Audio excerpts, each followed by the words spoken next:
ಎಲ್ಲರಲ್ಲಿ ಪ್ರಣಾಮಗಳು.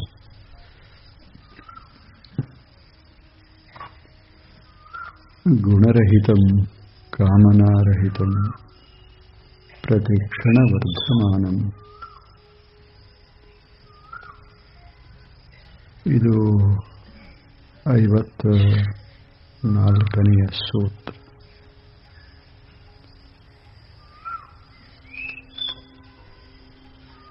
ಭಕ್ತಿಯಲ್ಲಿ ಮುಖ್ಯವಾಗಿ 2 ಬಗೆಗಳು. ಒಂದು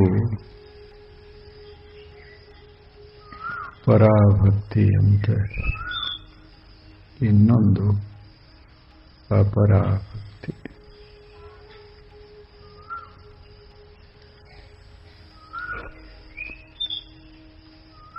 ಎರಡೂ ಸ್ವಲ್ಪ ಭಿನ್ನವಾಗಿವೆ. ಎರಡರಲ್ಲೂ ಪ್ರೇಮ ಇದೆ, ಆದರೆ ಆ ಪ್ರೇಮದ ರೂಪ ಸ್ವಲ್ಪ ಬದಲು. ಮೊದಲನೆಯದು ಅಪರ. ಅಪರ ಅಂದರೆ ವ್ಯಕ್ತಿಯನ್ನು ನಾವು ಪ್ರೀತಿಸ್ತೇವೆ, ವಸ್ತುವನ್ನು ಪ್ರೀತಿಸ್ತೇವೆ.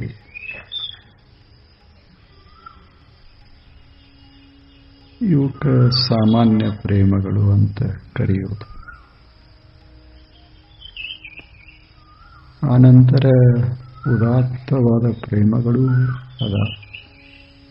ಒಬ್ಬ ಮನುಷ್ಯ ದೇಶವನ್ನು ಪ್ರೀತಿಸ್ತಾನೆ, ಒಬ್ಬ ಮನುಷ್ಯ ಸದ್ಗುಣಗಳನ್ನು ಪ್ರೀತಿಸ್ತಾನೆ, ಇನ್ನೊಬ್ಬ ಜ್ಞಾನವನ್ನು ಪ್ರೀತಿಸ್ತಾನೆ. ಇಂಥ ಪ್ರೇಮಗಳಿಗೆ ಉದಾತ್ತ ಪ್ರೇಮಗಳು ಅಂತ ಕರೀತಾರೆ. ಇವು 2 ಸಾಮಾನ್ಯ ಪ್ರೇಮದಲ್ಲಿ ಒಂದು ಸಾಮಾನ್ಯ, ಒಂದು ಉದಾತ್ತ. ಇವು ಭಕ್ತಿಗಳೇ. ಅದಕ್ಕೆ ನಾವು ದೇಶಭಕ್ತಿ, ಉದಾತ್ತ ಅಂದರೆ ದೇಶಭಕ್ತಿ, ಅನುದಾತ್ತ ವೈಯಕ್ತಿಕ ಭಕ್ತಿಗಳು. ನಮ್ಮ ಮನೆಯನ್ನು ನಾವು ಪ್ರೀತಿಸ್ತೇವೆ, ನಮ್ಮ ಜನರನ್ನು ನಾವು ಪ್ರೀತಿಸ್ತೇವೆ, ನಮಗೆ ಬೇಕಾದ ವಸ್ತುಗಳನ್ನು ಪ್ರೀತಿಸ್ತೇವೆ. ಇವಕ್ಕೆಲ್ಲ ಏನಂತಾರೆ? ಇವು ಸಾಮಾನ್ಯ ಪ್ರೇಮಗಳು. ಇವು ಸಹಜವಾಗಿ ಎಲ್ಲ ಕಡೆ ಕಾಣಬರ್ತಾವೆ. ಇವಕ್ಕೂ ಒಂದು ದೃಷ್ಟಿಯಿಂದ ಇವು ಭಕ್ತಿಗಳೇ ಅನ್ನೋದಿಲ್ಲೇನು. ಇವು ಭಕ್ತಿಗಳೇ. ದೇಶಭಕ್ತಿ, ಉದಾತ್ತವಾದ ಪ್ರೇಮ. ಒಬ್ಬ ಮನುಷ್ಯ ತನ್ನ ಮನೆಯನ್ನು ಹೇಗೆ ಪ್ರೀತಿಸ್ತಾನೆ, ಆಗ ಇನ್ನೊಬ್ಬ ಮನುಷ್ಯ ದೇಶವನ್ನೇ ಪ್ರೀತಿಸ್ತಾನೆ. ಈಗ ನಮ್ಮ ದೇಶದಲ್ಲಿ ಎಂಥೆಂಥ ಮಹಾನುಭಾವರು ಆಗಿ ಹೋದರು. ಇಡೀ ದೇಶವನ್ನು ಪ್ರೀತಿಸಿದವರು. ಅಷ್ಟು ಆ ದೇಶದ ಕೂಡ ಬೆರೆತು ಹೋದರು. ಆ ದೇಶವನ್ನು ಪ್ರೀತಿಸುವಲ್ಲಿಯೇ ಜೀವನದ ಸಾರ್ಥಕತೆಯನ್ನು ಕಂಡರು. ಅಂಥವರು ಎಷ್ಟು ಜನ ನೋಡಬೇಕು ಭಾರತ ದೇಶದಲ್ಲಿ. ತಮ್ಮ ಸುಖ ದುಃಖ ಎಲ್ಲವನ್ನು ಬದಿಗೆ ಸರಿಸಿ ದೇಶವನ್ನು ಪ್ರೀತಿಸಿದರು. ಸುಭಾಷ್ ಚಂದ್ರ ಬೋಸ್, ಏನು ಪ್ರೇಮ, ದೇಶ ಪ್ರೇಮ. ಸುಖವಾಗಿ ಬದುಕಬಹುದಾಗಿತ್ತು. ಸಾಕಷ್ಟು ವಿದ್ಯೆ, ಮನಸ್ಸ ಮಾಡಿದರೆ ಕೋಟ್ಯಾಧೀಶ. ಆದರೆ ಆಗಲಿ, ಎಲ್ಲಿಯೂ ನೆಲೆ ಇಲ್ಲದ ಹಾಗ ಜಗತ್ತನ್ನು ತಿರುಗಾಡ್ತಾ ಇದೆ. ಎದಕ್ಕೆ? ಈ ದೇಶವನ್ನು ಸ್ವತಂತ್ರ ಮಾಡಬೇಕು. ಅಷ್ಟೇ ಅಲ್ಲ, ಸಮೃದ್ಧ ಸಶಕ್ತ ಮಾಡಬೇಕು. ಹಂಗ ದೇಶ ಪ್ರೇಮಗಳು. ದೇಶಕ್ಕಾಗಿ ಮನೆ ಮಾರ ತೊರೆದವರು ಎಷ್ಟು ಜನ ಇಲ್ಲ ಹೇಳಿ. ದೇಶಕ್ಕಾಗಿ ವೈಯಕ್ತಿಕ ಸುಖ ಸೌಲಭ್ಯಗಳನ್ನು ತ್ಯಾಗ ಮಾಡಿದವರು ಎಷ್ಟು ಜನ ಇಲ್ಲ. ಎಂಥವರ ಪ್ರೇಮ ಅದಲ್ಲ, ಅಲ್ಲಿ ಸ್ವಾರ್ಥ ಇಲ್ಲ. ಅದಕ್ಕೆ ಉದಾತ್ತ ಪ್ರೇಮ ಅಂತ ಕರೆಯೋದು. ಅದು ಭಕ್ತಿ. ಯಾವಾಗ ಒಂದು ಪ್ರೇಮ ಉದಾತ್ತವಾಗ್ತದೆ ಆವಾಗ ಅದಕ್ಕೆ ಭಕ್ತಿ ಅಂತ ಕರೀತಾರೆ. ಅದೇ ಪ್ರೇಮ ಉದಾತ್ತವಾಗಬೇಕು. ಸ್ವಾರ್ಥದ ಅಂಶ ಕಡಿಮೆ ಆಯಿತು ಅಂದರೆ ಉದಾತ್ತ. ಮೊದಲನೇದ್ದು ಸಾಮಾನ್ಯ. ಸಾಮಾನ್ಯ ಅಂದರೆ ಬಹಳ ಎಲ್ಲ ಕಡೆ ಕಾಣಬರುವಂಥದ್ದು. ಈಗ ನಾವೆಲ್ಲರೂ ಸಾಮಾನ್ಯ ಪ್ರೇಮಿಗಳೇ. ಸುಮ್ಮನೆ ನಾವೊಂದು ಈ ಹೂವು ಪ್ರೀತಿಸ್ತೇನೆ, ಇದು ಸಾಮಾನ್ಯ ಪ್ರೇಮ. ಇನ್ನೊಬ್ಬ ಮನುಷ್ಯ ಈ ಭೂಮಿಯನ್ನು ಪ್ರೀತಿಸ್ತಾನೆ, ತನ್ನ ಭೂಮಿಯನ್ನು, ಇನ್ನೊಬ್ಬ ಮನೆಯನ್ನು ಪ್ರೀತಿಸ್ತಾನೆ, ವ್ಯಕ್ತಿಗಳನ್ನು ಪ್ರೀತಿಸ್ತಾರೆ. ಇವೆಲ್ಲವೂ ಸಾಮಾನ್ಯ, ನಿಸರ್ಗದಲ್ಲಿ ಸಹಜವಾಗಿ ಅದ. ಇದು ಸಾಮಾನ್ಯ ಪ್ರೇಮ. ಇದನ್ನು ನಾವು ಎಲ್ಲ ಕಡೆ ಕಾಣ್ತೇವೆ.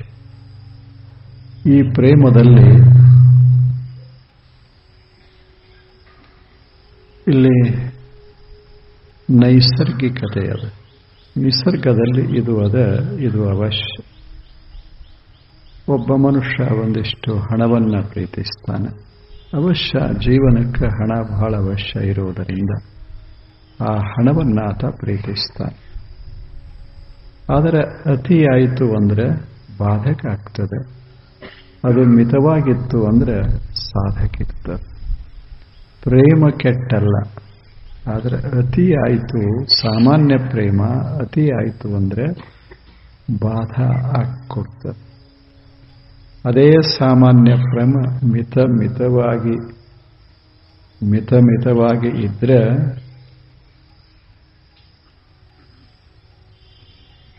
ಅವಾಗ ಅದಕ್ಕೆ ಅದು ಶುದ್ಧವಾದ ಪ್ರೇಮ. ಅದು ಬಾಧಕ ಇರೋದಿಲ್ಲ, ಸಾಧಕವಾಗಿರ್ತದೆ, ಬಹಳ ಚೆನ್ನಾಗಿರ್ತದೆ.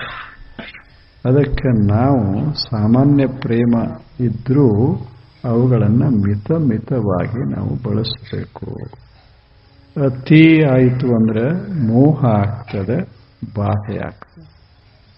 ಅದು ಮಿತವಾಗಿತ್ತು ಅಂದರೆ ಸಂತೋಷನೂ ಕೊಡ್ತದೆ ಮತ್ತು ಜೀವನಕ್ಕೆ ಆಧಾರವೂ ಇರ್ತದೆ.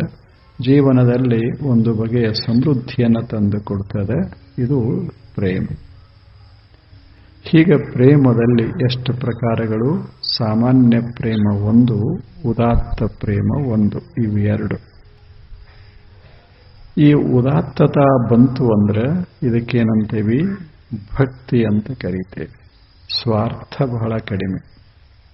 ಇಲ್ಲಿಯೂ ಸಹಿತ ಈಗ ಪತಿಭಕ್ತಿ ಅಂತಾರೆ, ಪತಿಭಕ್ತಿ, ಪಿತಾಭಕ್ತಿ ಅಂತಾರೆ.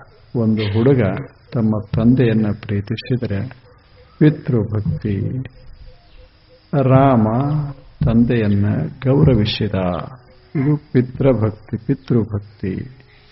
ಭ್ರಾತೃಭಕ್ತಿ, ಲಕ್ಷ್ಮಣ ಅಣ್ಣನನ್ನು ಪ್ರೀತಿಸಿದ. ಇವೆಲ್ಲ ಸ್ವಾರ್ಥ ಬಹಳ ಕಡಿಮೆಯಲ್ಲೇ. ಆದ್ದರಿಂದ ಅವುಗಳಿಗೆ ನಾವು ಭಕ್ತಿ ಅಂತ ಕರೆಯೋದು. ಈಗ ಲಕ್ಷ್ಮಣ ತನ್ನ ಅಣ್ಣನನ್ನ, ರಾಮನನ್ನ ಪ್ರೀತಿಸಿದ. ಎಷ್ಟು ಪ್ರೇಮ ಮಾಡಿದ! ಆ ಪ್ರೇಮದಲ್ಲಿ ಏನಿತ್ತು? ತ್ಯಾಗ ಇತ್ತು. ತನ್ನ ಸುಖವನ್ನ ತ್ಯಾಗ ಮಾಡಿದ. ಇದು ಎಷ್ಟು! ರಾಮ ವನಕ್ಕೆ ಹೋದ. 14 ವರ್ಷಗಳ ಕಾಲ ಅವನಿಗೆ ನೆರಳಾಗಿ ನಿಂತ ಲಕ್ಷ್ಮಣ. ಅವನಿಗೆ ಹೋಗಬೇಕಾದ ಅವಶ್ಯಕತೆ ಏನೂ ಇರಲಿಲ್ಲ, ಆನಂದವಾಗಿ ಇರಬಹುದಾಗಿತ್ತು. ರಾಮ ಹೇಳ್ತಾನೆ, ನಾನು ಹೋಗಬೇಕಾದದ್ದು, ನೀನು ಸಂತೋಷವಾಗಿ ಇರುವಂತ ಹೇಳಿದ.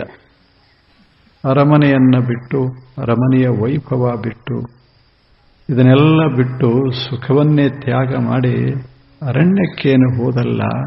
ಎದಕ್ಕಾಗಿ? ರಾಮನ ಮೇಲಿರುವ ಪ್ರೇಮಕ್ಕಾಗಿ. ಇದಕ್ಕೆ ಸಾಮಾನ್ಯ ಪ್ರೇಮವೇ, ಆದರೆ ಉದಾತ್ತವಾಗಿದೆ. ಅಲ್ಲಿ ಸ್ವಾರ್ಥದ ಅಂಶ ಕಡಿಮೆಯದ. ಅದಕ್ಕಿಲ್ಲಿ ಭ್ರಾತೃ ಭಕ್ತಿ. 14 ವರ್ಷ ಹೇಳಿ, 14 ವರ್ಷ ಅವರು ಕೂಡ ಅವರ ನೆರಳಾಗಿ ಅವರನ್ನು ರಕ್ಷಿಸ್ತಾ ರಕ್ಷಿಸ್ತಾ ರಕ್ಷಿಸ್ತಾ ಬಂದ ಕಷ್ಟ ನಷ್ಟಗಳನ್ನೆಲ್ಲ ಅನುಭವಿಸ್ತಾ ಹೋದ ಮನುಷ್ಯ ಲಕ್ಷ್ಮಣ. ಇನ್ನೂ ರಾಮನಿಗೆ ಅವನ ಹೆಂಡತಿ ಅವರು ಕೂಡ ಇದ್ರು, ಸೀತಾದೇವಿ ಇದ್ರು, ಲಕ್ಷ್ಮಣ ಒಬ್ಬನೇ ಹೋದ. ಎಂಥ ತ್ಯಾಗ ಹೇಳಿ.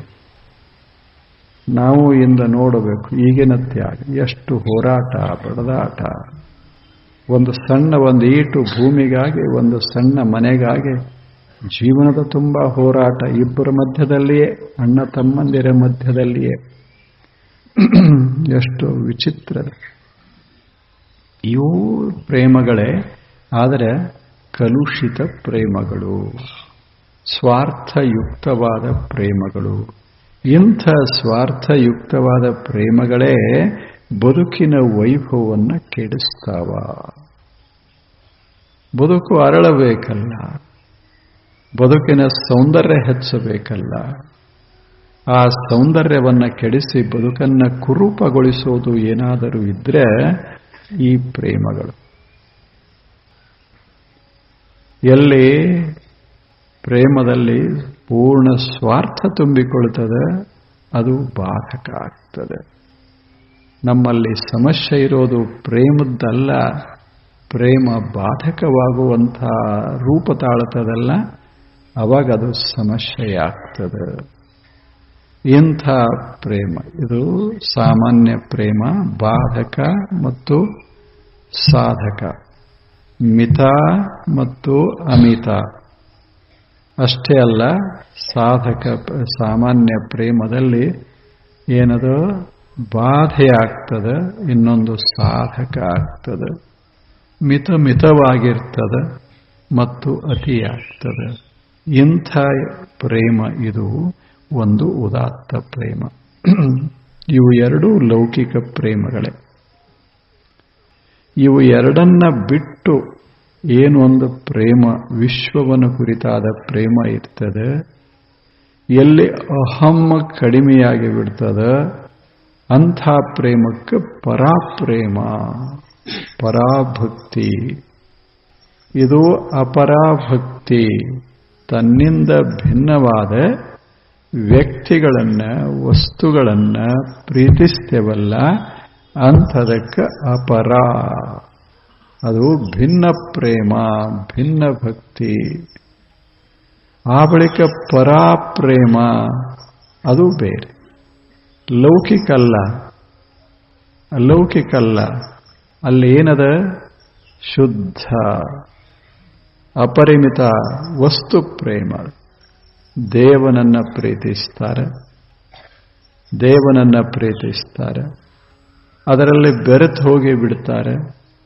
ಯಾವಾಗ ಪ್ರೇಮ ನಾನು ಅನ್ನೋದನ್ನು ನುಂಗಿ ಹಾಕ್ತದೆ, ಅವಾಗ ಅತ್ಯಂತ ಶುದ್ಧವಾದ ಪ್ರೇಮ ಉಳಿತದಲ್ಲ, ಅಂಥ ಪ್ರೇಮಕ್ಕೆ ಪರಾಭಕ್ತಿ.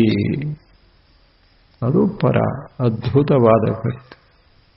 ಈಗದಲ್ಲ, ಒಬ್ಬ ಸಂಗೀತಗಾರ ಸುಮ್ಮನೆ ಹಾಡ್ತಾ ಇರ್ತಾನೆ.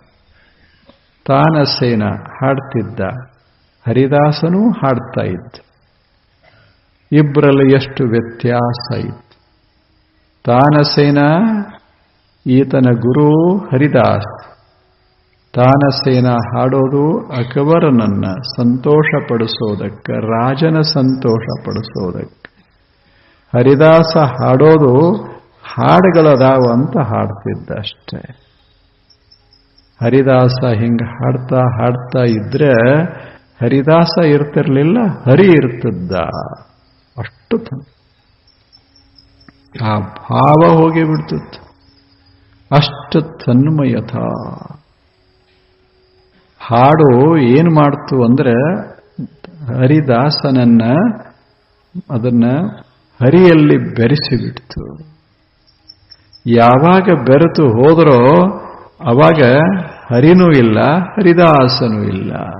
ಅಷ್ಟು ಸಮಾವೇಶ. ಅವಾಗ ಒಂದೇನು ಅದ್ಭುತ ಆನಂದ ಆಗ್ತದಲ್ಲ, ಅದೇ ಪರಾಭಕ್ತಿಯ ದಿವ್ಯ ಆನಂದ. ಅದು ಮಗ್ನತ ಬರಬೇಕು. ಅಂಥ ಮಗ್ನತ ಸುಮ್ಮನೆ ಹಾಡ ಹಾಡ್ಕೋತ ಜಗತ್ತಿನಲ್ಲಿ ಎಷ್ಟು ಜನ ಮಗ್ನರಾದ. ಜಗತ್ತಿನ ಯಾವ ಭಾವವೂ ಇರಲಿಲ್ಲ. ಹರಿದಾಸ ಎಂಥ ಅದ್ಭುತ ವ್ಯಕ್ತಿ. ಸುಮ್ಮನೆ ಯಮುನಾ ನದಿ ದಂಡೆಯೊಳಗ ಹರಿದಾಸ ಒಂದು ಕುಟೀರದಲ್ಲಿ ವಾಸ ಮಾಡಿದವ. ಸಾಮಾನ್ಯ ಕುಟೀರ. ಅವನು ಶಿಷ್ಯ ಅಷ್ಟು ದೊಡ್ಡವ. ಅಕ್ಬರ್ ಬಾದಶಾಹನಿಗೆ ಅತ್ಯಂತ ಆತ್ಮೀಯ ತಾನಸೇನ. ಆದರೆ ಹರಿದಾಸ ಒಂದು ಸಲ ತಾನಸೇನ ವಿನಂತಿ ಮಾಡ್ತಾನೆ. ನಮ್ಮ ಅಕ್ಬರ್ನೂ ವಿನಂತಿ ಮಾಡ್ತಾನೆ, ನಮ್ಮ ಈ ರಾಜ ವೈಭವವನ್ನ ತಾವು ಸ್ವೀಕಾರ ಮಾಡಬೇಕು, ರಾಜ ಗೌರವವನ್ನ. ತಾವು ರಾಜಧಾನಿಗೆ ಬರಬೇಕು, ಅರಮನೆಗೆ ಬರಬೇಕು, ಎಲ್ಲರನ್ನ ಹರಿಸಬೇಕು, ತಾವು ಸಂಗೀತ ಇಲ್ಲಿ ಮಾಡಬೇಕು ಅಂತ ಕೇಳ್ತಾರೆ. ಹರಿದಾಸನಿಗೆ ಅದು ಯಾವುದೂ ಇರಲಿ. ಹರಿದಾಸನಿಗೆ ಆ ಭಾವ ಇರಲಿ. ಎಲ್ಲಿ ರಾಜ, ಯಾರು ರಾಜ? ಎಲ್ಲಿ ತಾನಸೇನ, ಎಲ್ಲಿ ಅಕ್ಬರ? ನಾನು ಹಾಡುವಾಗ ನಾನೇ ಇರೋದಿಲ್ಲ, ಇನ್ಯಾರಿಗೆ ಹಾಡೋದದು? ನಾನು ಹಾಡುವಾಗ ಇರೋದೆಲ್ಲ ಹರಿಯೇ. ಅಲ್ಲೆಲ್ಲಿ ರಾಜ, ಅಲ್ಲೆಲ್ಲಿ ತಾನ? ನೋಡಬೇಕು, ಎಂಥ ಅದ್ಭುತವಾದದ್ದು. ಬರೀ ಒಂದು ಸಂಗೀತದಲ್ಲಿ ಬೆರೆತ ಒಬ್ಬ ಮನುಷ್ಯ ಆ ಪರಾಭಕ್ತಿಯನ್ನು ಅನುಭವಿಸ್ತಾ ಇದ್ದ. ಅಷ್ಟು ಪ್ರೇಮ ಹೃದಯದೊಳಗ ಹರಿತುಂಬಿತ್ತು. ಆ ಧ್ವನಿಯ ಮಧ್ಯ ಹರಿತುಂಬಿಕೊಂಡಿದ್ದ. ಆ ಹಾಡುಗಳ ಶಬ್ದ, ಪ್ರತಿ ಶಬ್ದದಲ್ಲಿ ಹರಿ ನಿಂತಿದ್ದ. ಆಗ ಏನು ತನ್ಮಯತಾ ಬರ್ತದಲ್ಲ, ಅದಕ್ಕೇನಂತೇವಿ? ಪರಾಭಕ್ತಿ. ಅಲ್ಲಿ ಅಹಂ ಇಲ್ಲದ್ದರಿಂದ ಅದು ಭಕ್ತಿ, ಅದು ಪರಮ ಪ್ರೇಮ. ಹೀಗೆ ಪ್ರೇಮದಲ್ಲಿ ಎರಡು ಪ್ರಕಾರಗಳು. ಒಂದು ಸಾಮಾನ್ಯ ಪ್ರೇಮ ಮತ್ತು ಉದಾತ್ತ ಪ್ರೇಮ. ಎರಡನೇದ್ದು ಪರಾಪ್ರೇಮ, ಪರಾಭಕ್ತಿ. ಅಪರಾಭಕ್ತಿ, ಪರಾಭಕ್ತಿ, ಇವು ಎರಡು. ಈ ಪರಾಭಕ್ತಿ ಅದಲ್ಲ, ಅದನ್ನು ಕುರಿತು ಗುರು ಈಗ ಉಪದೇಶ ಮಾಡ್ತಾ ಇರೋದು. ಏನದು ಪರಾಭಕ್ತಿ? ಅದರ ವೈಭವ ಏನು, ಅದರ ಸ್ವರೂಪ ಏನು ಅಂತ ಶಿಷ್ಯ ಪ್ರಶ್ನೆ ಕೇಳಿದಾನ. ಅವಾಗ ಗುರು ಉತ್ತರಿಸ್ತಾ ಇದ್ದಾನೆ. ಗುರು ಮೊದಲು ಹೇಳ್ದ, ಅದನ್ನು ಹೇಳಕ್ಕೆ ಬರುವುದಿಲ್ಲ ಅಂತ ಹೇಳ್ದ. ಆದರೆ ಶಿಷ್ಯ ಬಿಡಬೇಕಲ್ಲ. ಹೇಳಕ್ಕೆ ಬರುವುದಿಲ್ಲ ಆದ ಕೂಡಲೇ ನಾ ಯಾಕೆ ಬರ್ತಿದ್ನೆ ಇಲ್ಲಿ ಅಂದ. ನನಗೆ ತಿಳಿಯಂಗೆ ಏನ್ರಿ ಹೇಳು ಅಂದ. ಇಷ್ಟೆಲ್ಲ ನಾನು ಮನೆ ಮಾರ ಎಲ್ಲ ತ್ಯಾಗ ಮಾಡಿ ನಿನ್ನ ಹತ್ತಿರ ಬಂದು ಏನೋ ಮಾಡ್ತೀನಿ ಅಂತ ಮೊದಲು ನೀನೇ ಹೇಳಿದ್ದು, ಮತ್ತು ಈಗ ಅದು ಹೇಳಲಿಕ್ಕೆ ಬರುವುದಿಲ್ಲ. ಬಹಳ ಅದ್ಭುತದ ಇರಬಹುದು, ಆದರೆ ನಿಮಗೆ ಗೊತ್ತದ ಅಲ್ಲ ಅಂದ. ಯಾವುದು ಮನುಷ್ಯ ಗೊತ್ತಿರ್ತದ ಅದನ್ನು ಹೇಳಕ್ಕೆ ಬಂದೇ ಬರ್ತದ. ಇನ್ನ ಗೊತ್ತಿಲ್ಲ ಅಂತ ಹೇಳಿ ಕೇಳುವುದಿಲ್ಲ ನಾನು. ಶಿಷ್ಯನು ಎಷ್ಟು ಜೋರಿರ್ತ, ಗೊತ್ತಿರಲೇಬೇಕು ಅಂದ. ನೀವು ಅನುಭವಿಸಿದಿರಿ, ಇಷ್ಟೆಲ್ಲ ವರ್ಣಿಸ್ತೀರಿ ಅಂದಾಗ ಅನುಭವಿಸಿರಲೇಬೇಕಾಗ್ತದೆ. ಹಾಗೆ ಅನುಭವಿಸಿದ್ದು ಎಷ್ಟೇ ಸೂಕ್ಷ್ಮವಾಗಿದ್ದರೂ ಸಹಿತ ಹೇಳಿಕೆ ಬರ್ತದೆ. ಆದ್ದರಿಂದ ಗುರುಗಳೇ ನೀವು ಹೇಳಬೇಕು ಅಂತ ಶಿಷ್ಯ. ಅವಾಗ ಗುರು ಹೇಳ್ತಾರೆ, ಅವಾಗ ಎಷ್ಟು ಚಂದ ಹೇಳ್ತಾರೆ. ಗುಣಾತೀತಂ ಗುಣರಹಿತಂ ಕಾಮನಾರಹಿತಂ ಪ್ರತಿಕ್ಷಣವರ್ಧಮಾನಂ ಅವಿಚ್ಛಿನ್ನಂ ಸೂಕ್ಷ್ಮತರಂ. ಏನು ವರ್ಣನ? ಅನುಭವ ರೂಪಂ. 6 ಶಬ್ದಗಳನ್ನ ಹೆಂಗದ ಕೇಳುವಂದ. ಮೊದಲನೇದ್ದು ಗುಣರಹಿತ, ಎರಡನೇದ್ದು ಕಾಮನಾರಹಿತ, ಮೂರನೇದ್ದು ಪ್ರತಿಕ್ಷಣ ವರ್ಧಮಾನ, ನಾಲ್ಕನೇದ್ದು ಅವಿಚ್ಛಿನ್ನ, ಐದನೇದ್ದು ಅತ್ಯಂತ ಸೂಕ್ಷ್ಮ, ಆರನೆಯದು ಸುಮ್ಮನೆ ಅನುಭವಿಸಬೇಕು. ಅನುಭವ ರೂಪ. ಗುಣರಹಿತ ಗುಣರಹಿತ ಈ ವಸ್ತುವಿನಲ್ಲಿ ಗುಣ ಇರ್ತವೆ. ಗುಣ ಅಂದ್ರೆ ಇದು ಪ್ರತ್ಯಕ್ಷ ನಮಗೆ ಕಾಣಿಸ್ತದೆ. ಇದರಲ್ಲಿ ಕೆಂಪು ಗುಣ, ಹಳದಿ ಗುಣ, ಹಸಿರು ಗುಣ ಇವೆಲ್ಲ ಇರ್ತಾವೆ. ಇವಕ್ಕೆಲ್ಲ ಗುಣಗಳು ಅಂತ ನಾವು ಕರೆಯೋದು. ಯಾವ ಗುಣಗಳು ಯಾವ ಸಂಗತಿಗಳಿದ್ರೆ ನಮಗದು ಗೋಚರ ಆಗ್ತದೆ, ಅದಕ್ಕೆ ನಾವು ಗುಣ ಅಂತ ಕರಿತೇವೆ. ಇದು ನಮಗೆ ಕಾಣಿಸ್ತದೆ. ಕಾಣಿಸಬೇಕಾದ್ರೆ ಇದು ಆಕಾರ ಗುಣ, ಇದು ಗುಣಯುಕ್ತವಾಗಿರಬೇಕು ವಸ್ತು. ಇಂಥ ವಸ್ತುವನ್ನು ನಾವು ಪ್ರೀತಿಸ್ತೇವಲ್ಲ, ಇದು ಗುಣಸಹಿತ. ಇದಕ್ಕೆ ಗುಣಸಹಿತ ಪ್ರೇಮ. ಇಲ್ಲಿ ಗುಣ ಅದ, ಗುಣಗಳನ್ನು ನಾವು ಪ್ರೀತಿಸ್ತೇವೆ. ನಮ್ಮ ಪ್ರೇಮದಾಗ ಗುಣಗಳದಾವ. ಇದು ಸಗುಣ ಪ್ರೇಮ. ಇದು ಸ್ವಲ್ಪ ಉದಾತ್ತ ಆಯಿತು ಅಂದರೆ ಸಗುಣ ಭಕ್ತಿ, ಅದೇ ಭಕ್ತಿ ಆಗ್ತದೆ. ಸ್ವಲ್ಪ ನಿಸ್ವಾರ್ಥ ಇತ್ತು ಅಂದರೆ ಅವಾಗ ಅದು ಭಕ್ತಿ ಆಗ್ತದೆ. ಅದಕ್ಕೆ ಸಗುಣ ಭಕ್ತಿ. ಇದು ನಿರ್ಗುಣ ಅಲ್ಲ, ಗುಣರಹಿತ ಅಲ್ಲ. ಪರಾಭಕ್ತಿ ಅದಲ್ಲ, ಅದು ಗುಣರಹಿತ. ಗುಣರಹಿತ ಅಲ್ಲಿ ಗುಣಗಳಿಲ್ಲ, ಅಷ್ಟು ಅದು ವೈಭವ. ಅಲ್ಲಿ ಸತ್ವ ಇಲ್ಲ, ರಜ ಇಲ್ಲ, ತಮ ಇಲ್ಲ, ಯಾವುದು ಇಲ್ಲ. ಗುಣಗಳನ್ನು ಮೀರಿದಂತಹ ತನ್ಮಯ ಸ್ಥಿತಿ ಅದ. ಇವೆಲ್ಲ ಹೊರಗಿಂದು ಎಲ್ಲ. ಈಗ ನಾನು ಒಳ್ಳೆದ ಮಾತಾಡಲಿ, ಕೆಟ್ಟದ್ದ ಮಾತಾಡಲಿ, ಇವೆಲ್ಲ ಹೊರಗೆ. ಮೌನವಾದ ಬಳಿಕ ಒಳ್ಳೆಯದು ಇಲ್ಲ, ಕೆಟ್ಟದ್ದು ಇಲ್ಲ. ಅಲ್ಲೇನದ? ಮೌನದಲ್ಲೇನದು? ಯಾವುದಿಲ್ಲ.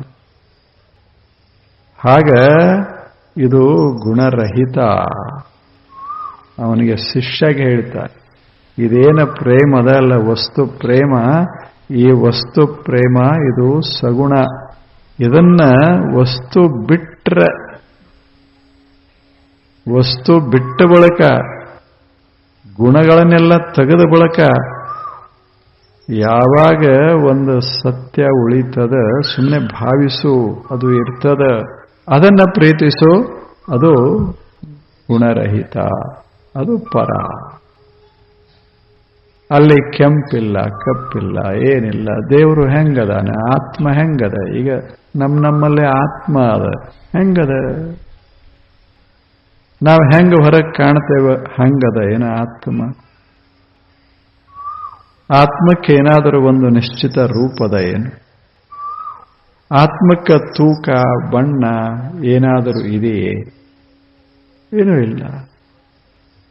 ಈಗದಲ್ಲ, ಇದೊಂದು ಗಿಡ ಅದ, ಗಿಡಕ್ಕೆ ರೂಪದ, ಅಲ್ಲಿ ಎಲೆಗಳದ, ಕಾಂಡದ, ಎಲ್ಲ ಅದ. ಇವಕ್ಕೆಲ್ಲ ರೂಪದ, ಕಾಣಿಸ್ತದ, ಗುಣಯುಕ್ತ ಅದ. ಆದರೆ ಇಷ್ಟೆಲ್ಲ ಗಿಡದ ಒಳಗ ಒಂದು ಪ್ರಾಣತತ್ವ ಅದ. ಇಲ್ಲದೆ ಇದ್ರೆ ಗಿಡ ಒಣಗಿ ಹೋಗ್ತಿತ್ತೋ? ಯಾವ ತತ್ವ ಇರೋದರಿಂದ, ಯಾವ ಶಕ್ತಿ ಇರೋದರಿಂದ ಗಿಡ ಹೀಗೆ ಬೆಳೆದು ಇಷ್ಟು ವಿಸ್ತಾರ ಆಯಿತೋ, ಅಂಥ ಲೈಫ್ ಪ್ರಿನ್ಸಿಪಲ್ ಅದೊಂದು ಪ್ರಾಣತತ್ವ, ಜೀವತತ್ವ ಅದು ಅದ. ಆದರೆ ಇದರಂಗಿಲ್ಲ. ಆ ಜೀವತತ್ವಕ್ಕೆ ಹಸಿರು ಬಣ್ಣಿಲ್ಲ. ಅದೇನು ಇಷ್ಟು ದೊಡ್ಡದದ ಅಂತಿಲ್ಲ, ಸಣ್ಣದದ ಅಂತ ಇಲ್ಲ. ಅಲ್ಲಿ ಏನು ಕಾಣ್ತದ ಅದರ ಒಂದು ಗುಣ ಸಹಿತ ಆ ತತ್ವದಲ್ಲಿ ಇಲ್ಲ. ಆದ್ರೆ ಅದು ನಮಗೆ ಗೊತ್ತದ ಏನಂತ. ಅದು ಇಲ್ಲದೆ ಇದ್ರೆ ಇದು ಇರೋದಿಲ್ಲ. ಬೇಕಲ್ಲ, ಒಂದು ಶಕ್ತಿ ಅಂತ ಬೇಕಾಗ್ತದೆ. ಅಂಥ ಒಂದು ಅಪ್ರತಿಮ ಶಕ್ತಿ, ದೇವಶಕ್ತಿ, ದೈವಶಕ್ತಿ, ಆತ್ಮಶಕ್ತಿ ಅಂತ ಏನದ, ಅದು ಬಹಳ ಅದ್ಭುತವಾದದ್ದು. ಅದು ಗುಣರಹಿತ. ಗಿಡವನ್ನ ಪ್ರೀತಿಸೋದು ಬೇರೆ, ಗಿಡದೊಳಗಿರುವಂಥ ಸೂಕ್ಷ್ಮವಾದ ಪ್ರಾಣಶಕ್ತಿಯನ್ನ ಪ್ರೀತಿಸ್ತೇವಲ್ಲ, ಅದನ್ನ ಭಾವಿಸ್ತೇವೆ, ಅದನ್ನ ಗೌರವಿಸ್ತೇವಲ್ಲ, ಅದನ್ನ ಮನಸ್ಸಿನಲ್ಲಿ ತುಂಬಿಕೋತೇವಲ್ಲ, ಅದಕ್ಕೇನಂತೇವಿ? ಗುಣರಹಿತ. ಹಾಗೆ ಈಗ ತಾವೋದಿರಿ. ಈಗ ನಿಮ್ಮದೊಂದು ವ್ಯಕ್ತಿತ್ವ ಅದು. ನೀವು ಕಪ್ಪಿರಬಹುದು, ಕೆಂಪಿರಬಹುದು, ಎತ್ತರ ಇಳುವ ಇರಬಹುದು, ಏನೇ ಇರಬಹುದು. ಇದೆಲ್ಲ ಹೊರಗೆ. ನೀವೇ ಕಣ್ಣು ಮುಚ್ಚಿದಾಗ ನಿಮ್ಮಲ್ಲಿ ನಿಮ್ಮ ಬಗ್ಗೆ ಏನು ಅನಿಸ್ತದಲ್ಲ, ಅದು ನೀವು. ಅದು ಆತ್ಮವಸ್ತು. ನಾನಿದ್ದೇನೆ. I exist, just exist. ನಾನು ಇದ್ದೇನೆ, ಇಷ್ಟ, ಇನ್ನೇನೂ ಅಲ್ಲ. I am not a man, nor even a woman, nor beautiful, nor ugly. I am I. ಅಲ್ಲೇನು ನಾನೇ. ಇಂಥ ನಾನು ಅಂತಿರ್ತದಲ್ಲ, ಅದು ಗುಣರಹಿತ. ದೇಹವನ್ನು ಪ್ರೀತಿಸೋದು ಇದು ಗುಣಸಹಿತ. ದೇಹದೊಳಗಿರುವಂಥ ಆತ್ಮವಸ್ತುವನ್ನು ನಾವು ಪ್ರೀತಿಸಿದರೆ ಅದು ಗುಣರಹಿತ.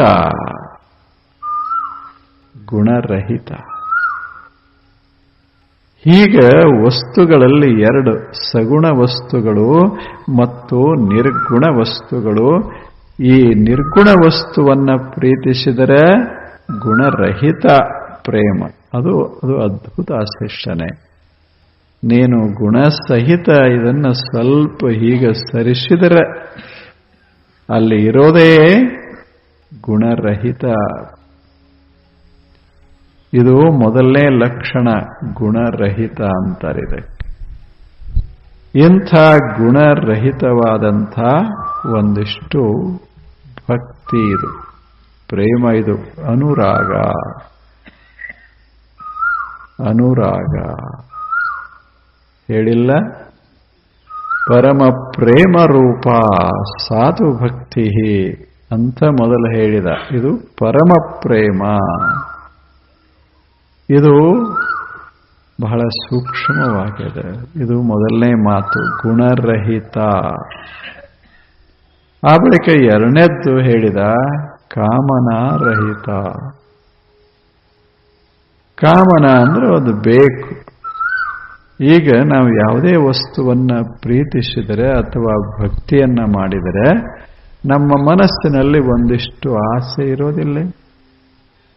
ಭಕ್ತಿ ಯಾಕೆ ಮಾಡ್ತೇವೆ? ಒಂದು ಸಂಕಲ್ಪ ಅಂತ ಮಾಡ್ತೇವೆ. ಪೂಜಾ ಮಾಡ್ತೇವೆ, ನಿಮಗೆಲ್ಲ ಗೊತ್ತದ. ಪೂಜೆ ಮಾಡ್ತೇವೆ. ಮಾಡುವಾಗ ಪೂಜಾ ಮಾಡಿಸೋರು ಒಂದು ಸಂಕಲ್ಪ ಮಾಡಿಸ್ತಾರೆ. ನನಗೆ ಅದು ಬೇಕು, ಇದು ಬೇಕು, ಅದಕ್ಕೆ ನಾ ಪೂಜಾ ಮಾಡ್ತೇನೆ ಅಂತ ಸಂಸ್ಕೃತದಾಗಿ ಹೇಳಿಸ್ತಾರೆ. ನಾವು ಹಂಗ ಅನ್ನೋದು. ತಾಪತ್ರಯ ಹರಂ ದಿವ್ಯಂ ಪರಮಾನಂದ ಲಕ್ಷಣಂ ತಾಪತ್ರಯ ವಿನಿರ್ಮುಕ್ತೆ ತವಾರ್ಘ್ಯಂ ಕಲ್ಪಯಾಮ್ಯಹಂ ಅನಿಸ್ತಾರೆ. ಅಲ್ಲಿ ನೀರು ಬಿಡು ಅಂತಾರೆ. ಇಲ್ಲ, ನೀವು ಅಂದವ್ರೆ ಯಾವಾಗರೆ. ತಾಪತ್ರಯ ವಿನಿರ್ಮುಕ್ತೆ. ನನಗ ತಾಪಗಳು ಬಹಳ ಅದಾವ. ಮನೆಯವ್ರು ಕಾಡ್ತಾರ, ಹೊರಗಿನವ್ರು ಕಾಡ್ತಾರ, ಜಗತ್ನಾಗ ಕಾಡಾಟದ ಬಹಳ. ಅದಕ್ಕೆ ದೇವರೇ ಈ ಕಾಡಾಟ ನೀ ತೆಗೀತಿ ಅಂತ ತಿಳ್ಕೊಂಡು ನಾ ಈ ನೀರು ಬಿಡ್ತೀನಿ ತಗೋ ಅಂದ. ಇಲ್ಲ, ಎಷ್ಟು ಮಜಾ ಅದು. ಕೈಗೆ ನೀರು ಹಾಕಿದ ಇಷ್ಟಂದು ನಾವು ಕೈ ತಕೊಳ್ಳೋ ಹಂಗಾಗಿರ್ಬೇಕು. ಬಹಳ ವಿಚಿತ್ರ. ಇದಕ್ಕೇನಂತೇವೆ? ಕಾಮನಾ ಸಹಿತ ಭಕ್ತಿ. ಭಕ್ತಿ ಇಲ್ಲೇನು? ಅದೇ ಬೇಕಾದಷ್ಟು ಖರ್ಚಾಗಲಿ, ಪೂಜೆ ಮಾಡಿಸೋದ ಈ ಸಂಕಲ್ಪ ಅನ್ನೋದ. ಇಂಥ ಸಂಕಲ್ಪಗಳನ್ನ ನಾವು ಮಾಡಿ ಅದನ್ನ ಭಕ್ತಿ ಅಂತ ನಾವು ಬಳಸ್ತೇವೆ. ಇದು ಸಕಾಮ ಭಕ್ತಿ. ಇದು ಕಾಮನಾ ಸಹಿತವಾದ ಇದು ಕೆಟ್ಟಲ್ಲ. ಮತ್ತೆ ಅಟ್ರೆ ಮಾಡ್ತೇವಲ್ಲ, ಎದಕ್ಕರೆ ಮಾಡಲಿ ಮಾಡ್ತೇವಲ್ಲ. ಕೆಟ್ಟ ಯಾವಾಗ ಆಗ್ತದಂದ್ರೆ ಅವ್ರು ಬಡವರಾಗಬೇಕು, ನಾ ಶ್ರೀಮಂತ ಆಗಬೇಕು.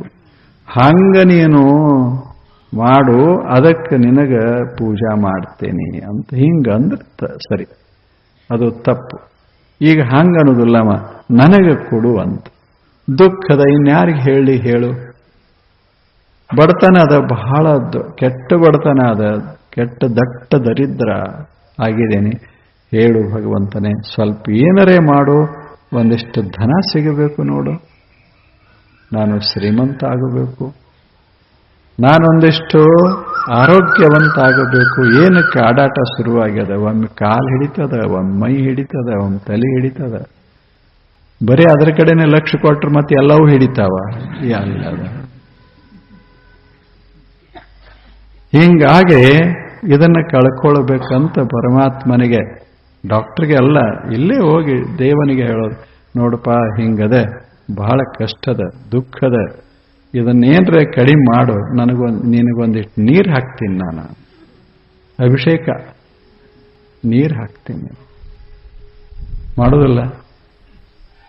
ಅಲ್ಲಿಂದ ಇಷ್ಟಾಗಿ ಮನ್ಯಾಗ ಸಮಾಧಾನ ಇಲ್ಲ, ಬರೀ ಜಗಳ ಜಗಳ ಜಗಳ.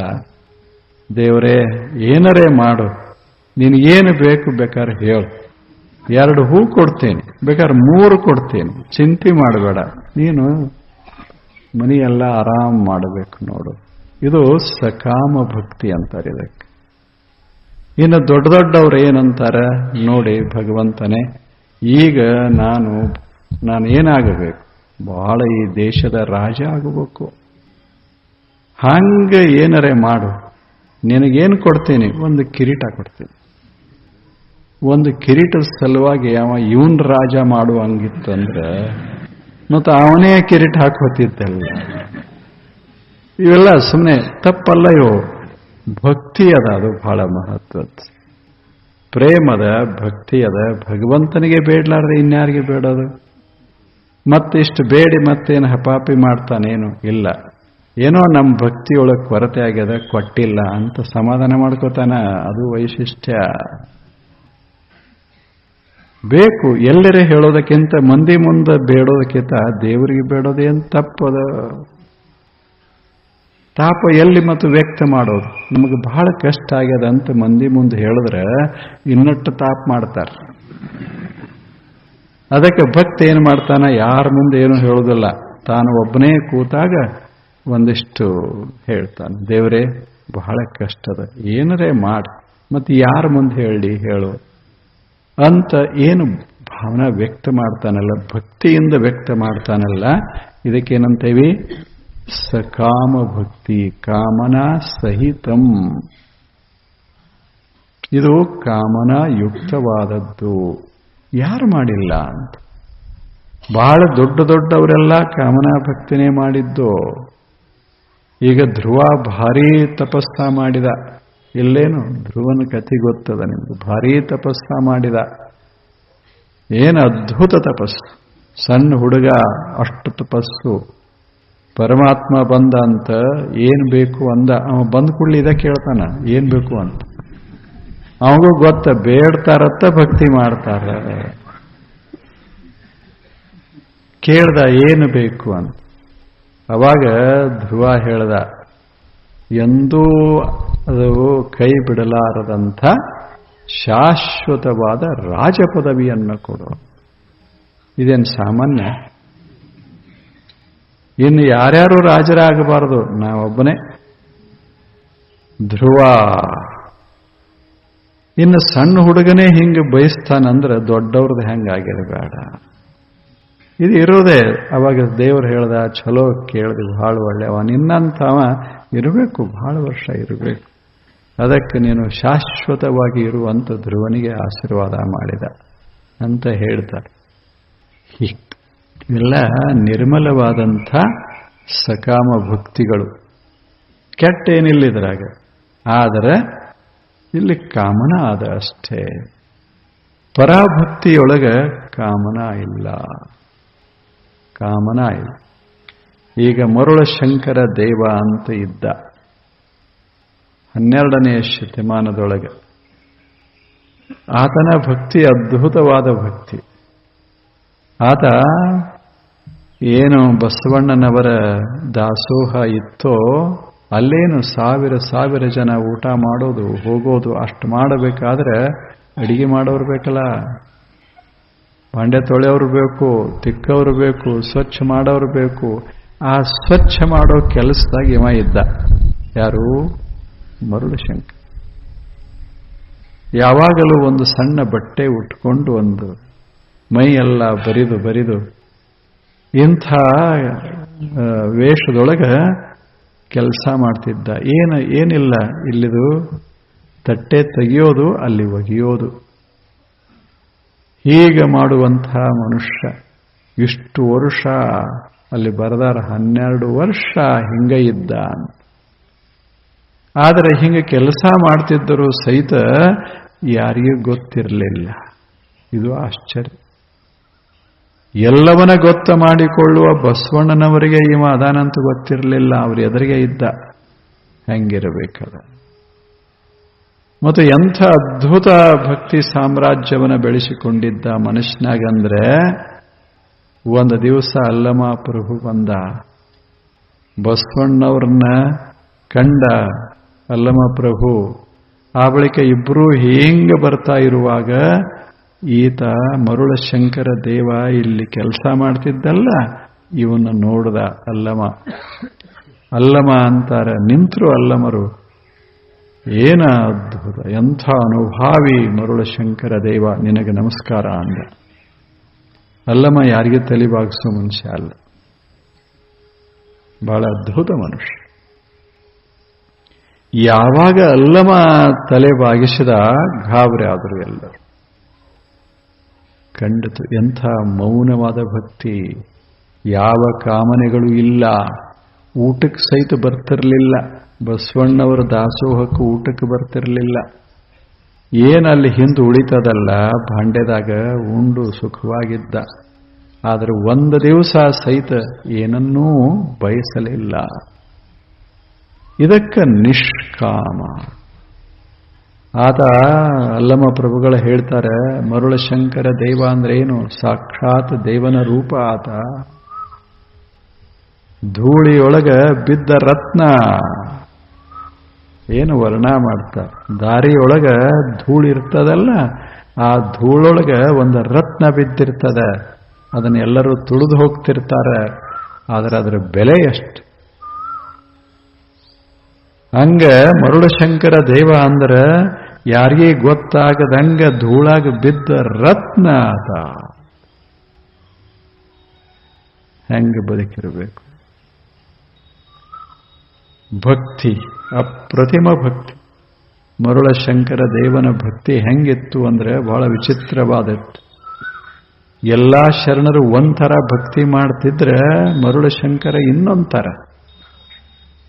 ಎಲ್ಲಾ ಶರಣರು ಏನಂತಿದ್ರು? ಶರಣಸತಿ ಲಿಂಗಪತಿ ಅಂತಿದ್ರು. ಮರುಳಶಂಕರ ದೇವ ಹಂಗಲ್ಲ. ಎಲ್ಲಾ ಶರಣರು ತಾನು ಸತಿ, ದೇವನೇ ಪತಿ ಅಂತ ಭಕ್ತಿ ಮಾಡಿದರು. ಮರುಳಶಂಕರ ಹಂಗಲ್ಲ, ದೇವನೇ ನೀನೇ ಸತಿ, ನಾನೇ ಪತಿ ಅಂದ.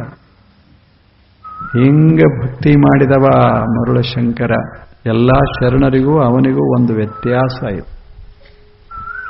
ಮರುಳಶಂಕರ ಭಕ್ತಿ ಹೇಗಿದೆ? ಯಾವುದನ್ನು ನಾವು ಪ್ರೀತಿಸ್ತೇವೆ ಅದು ಸತಿ. ನಾವು ಲಿಂಗವನ್ನ ಪ್ರೀತಿಸ್ತೇವೆ, ನಾವು ದೇವನನ್ನ ಪ್ರೀತಿಸ್ತೇವೆ ಅಂದಾಗ ದೇವ ನಮ್ಮ ಸತಿ ಅಂದ. ಹೆಂಗ ಸ್ವಚ್ಛಂದದ. ಅದನ್ನು ನೋಡಿ ನನಗೆ ಸಂತೋಷ ಆಗ್ತದೆ. ಅದನ್ನು ಆರಾಧಿಸಿ ಸಂತೋಷ ಆಗ್ತದೆ. ಅದನ್ನು ಸ್ಮರಿಸಿ ಸಂತೋಷ ಆಗ್ತದೆ. ಆದ್ದರಿಂದ ದೇವ ಸತಿ. ಇದೊಂದು ಸುಂದರವಾದಂಥ ರೀತಿ. ಇದು ಹಿಂಗ ತಲೆಯೊಳಗೆ ಹಾಕಿಕೊಂಡಂಥ ಮರುಳಶಂಕರನ ಭಕ್ತಿ ಅಪ್ರತಿಮ. ಅದು ವ್ಯಕ್ತ ಆಗಲಿಲ್ಲ, ಗುಣರಹಿತವಾಗಿತ್ತು ಮತ್ತು ಕಾಮನಾರಹಿತವಾಗಿತ್ತು. ಕಾಮನೆಗಳೇ ಇರಲಿಲ್ಲ ಮರುಳಶಂಕರಲ್ಲಿ. ಅವಾಗ ಬಸವಣ್ಣನವರು ತಲೆ ಬಾಗ್ತಾರೆ, ಎಲ್ಲ ಶರಣರು ತಲೆ ಬಾಗ್ತಾರೆ. ಅವಾಗ ಮರುಳಶಂಕರ ದೇವರು ಹೇಳ್ತಾರೆ, ಮತ್ತು ನಾ ಹಿಂಗದೀನಿ ಅಂತ ಗೊತ್ತಾದ ಬಳಿಕ ಬದುಕುದ್ರಾಗ ಏನರ್ಥದ ಅಂದ.